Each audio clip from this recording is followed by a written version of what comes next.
Okay, hello. So, ang video natin for today is about ARC molting. So, ayan, na-aktuhan po natin tong ARC natin na nagmo-molt. So, ano po ang tinatawag nating molting? Ang molting po ay ang pagpapalit ng exoskeleton ng isang ARC para siya ay makapag-grow. So, paano po siya nagmo-molt? Ang ARC natin, pag ready na yung kanyang exoskeleton na magpalit, kusa na po siyang nagpapalit. So, nagdedepende pa din po yan sa ating temperature and water quality.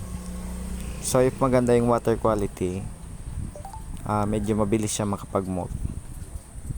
So, ayan. Antayin lang po natin na makapag totally molt siya.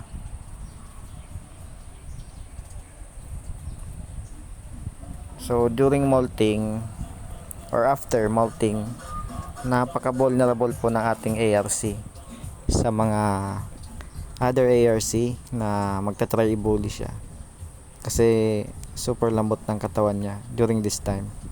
So siguro mga ilang days kaka-fully recover din siya. So yun po ang silbi ng ating mga PVC tube, PVC pipes natin para magsilbing taguan ng ARC natin pag mga ganitong sitwasyon. So ayan na po, kakawala na siya dyan. Tatry niya ng mag-push.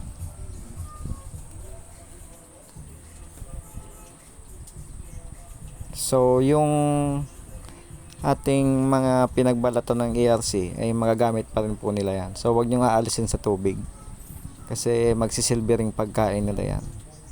Ayan po, ayan na siya. Pupumilit na siyang yan. So ayun na, nakalwala na po siya.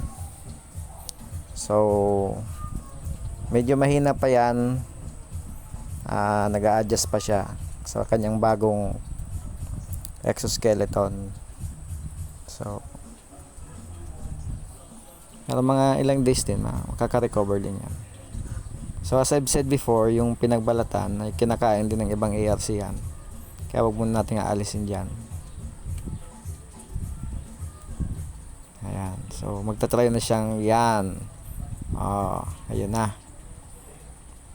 So most probably magtatago to, mga ilang days magtatago siya, para naman hindi siya mabuli ng ibang ARC natin. Ayan, so kung mapapansin natin, medyo matingkad pa yung kulay niya kasi bagong molt pa siya .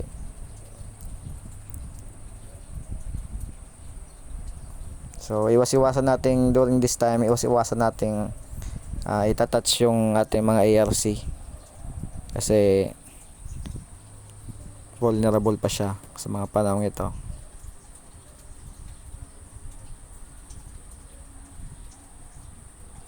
Okay, so yan lang po ang may share ko ngayon. Click like and subscribe lang po sa akin channel for more. Mag-upload pa tayo ng marami pang videos, kasi kaka-start lang naman natin sa business ng pag-aalaga ng ARC. Backyard farming lang tayo. Sana mapalago natin, at sana support nyo ko guys, BMC channel. So thank you so much and have a good day po sa ating lahat. Thank you.